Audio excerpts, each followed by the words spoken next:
Sean Bastow for Eat, Sleep, Boxing, Repeat. You're here today with Mike Mcgoldrick. Mike, lovely to meet you. How are you doing? I'm doing good, Sean. Yeah, it's good to come down to MTK today, Manchester, and see what the setup's like and obviously meet yourself. Been talking to you for a little while over social media and sort of following where you are. So for people really who don't know who you are already on the boxing circuit, tell us a little bit about yourself and where you've come from. Well, I boxed at Barroway, BC, in Barrow-in-Furness for probably like 20 years on and off since I was a kid. Didn't have many fights with working away and travelling away and stuff, so I never really committed to like a full season. I was always dipping in and out. Less than 10 fights, won half of them, lost half of them. Decided to turn professional at 32 down here at MTK in Manchester with Johnny Roy.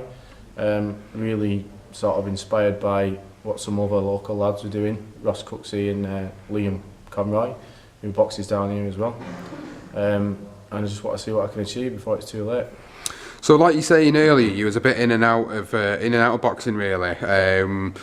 If you don't mind me asking, what was it that kind of got you in and out all the time? You know, in terms of, because obviously people get into it, they either stay in it or they come out of it completely, and there's not many people around that I would say will go in and out constantly. And what was that factor that was doing that for you? Well, I'm a contractor, so I always had to work at different sites, unsociable hours, and you know yourself, Sean, like when you're an amateur, you've got to stay on weight for a full season. Yeah. You weigh yourself every week, you take fights at short notice, you've got to be committed, you've got to be fit the whole time as well, so only takes a few weeks off and with working, you know, shift patterns or whatever, and you're out of the game really, aren't you? So.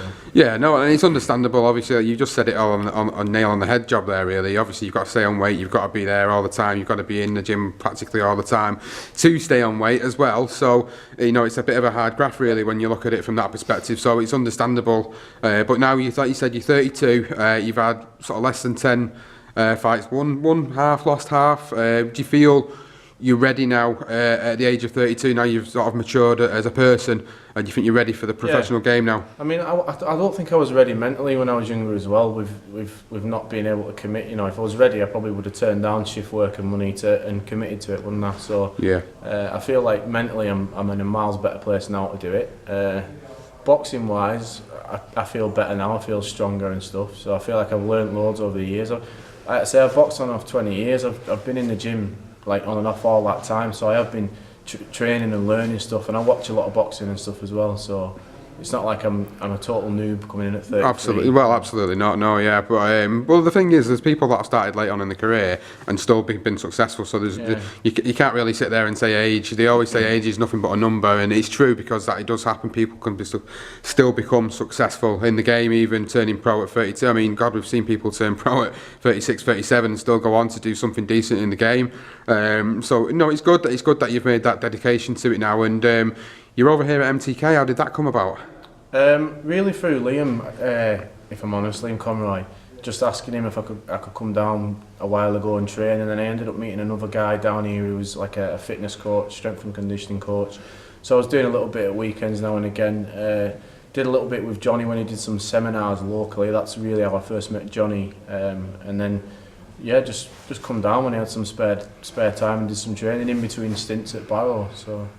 So now obviously we've got the first professional fight coming up soon as well. Do you want to talk a little bit more about that? Well, I haven't got an opponent yet. It's on the 31st of March at Preston Guildhall. The main event is Liam Conroy defending his English title against Miles Shinkwin. As soon as tickets become available, I'll obviously get on social media and we'll get it out there and see if I can get some support locally. And obviously for people that are interested in tickets and they're looking to get tickets when they are available, how can they get in touch? Well, you can message me on Instagram, Goldie_MM, message me on Facebook, Michael Mcgoldrick, or when I have a digital fight poster, I'll be chucking it out there, and it'll have my phone number and stuff on as well. Cool.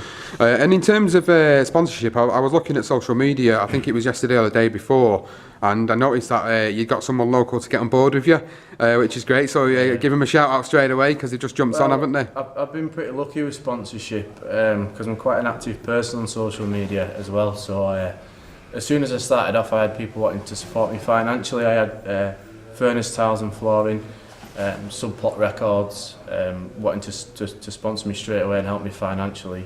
I also had, let me think, because you always forget them now, don't you?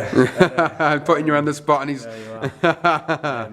NC Meats is a local butcher's. They supply me with top quality meat weekly. I've got Cumbria Strength and Conditioning is a sponsor, but it's also somewhere I trained as an amateur as well. A chap called Matty Green, who's like really knowledgeable. I'd say it's the best strength and conditioning gym I've been to, like easily. It's quality. Liam goes there himself. Matt is in contact with Johnny all the time, and Johnny tells him what he wants us to work on, you know, whether it's strength or endurance or mobility issues or what have you. We'll probably have a little chat about that on the podcast as well, because that's somewhere I'd be going even if I wasn't boxing. Yeah. I've got... you have to put us on the spot here. Well, listen, Mike. If you don't remember all of them, it's not an issue, because I'm sure all the guys out there that watch the interview will know who they are, because they obviously, you know, you appreciate that support. I've got a local barber as well, James Tyson, who cuts my hair. He's offered to support me financially, and Shan May, the massage therapist. She gives me massages weekly or fortnightly, depending on what I need to work on. If you get tight, obviously boxing. So and then the last one to mention is Cade Kendall, was a personal trainer in the area. He's teamed up with Diane Singleton, DS Fitness, to provide me with all my supplements for my training camps, which is a massive, massive help, because obviously they cost a lot of money nowadays. Yeah, of course they do, absolutely. There's only one really final thing I've not asked you yet, and obviously we talked a little bit about, you know, you're getting into the pro game. It's 2018, it's your first fight, obviously 31st of March. Yeah. How many fights do you see yourself having this year, and where do you see yourself by the end of the year? Goals for the year,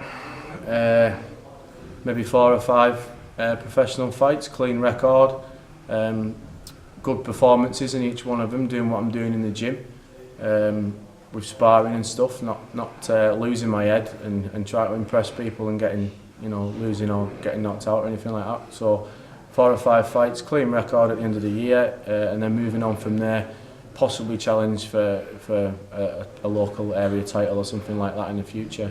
And then, you know, anything beyond that is a huge bonus for me. I just want to achieve something in the sport so I can leave the sport at an older age and not look back and regret anything. Absolutely.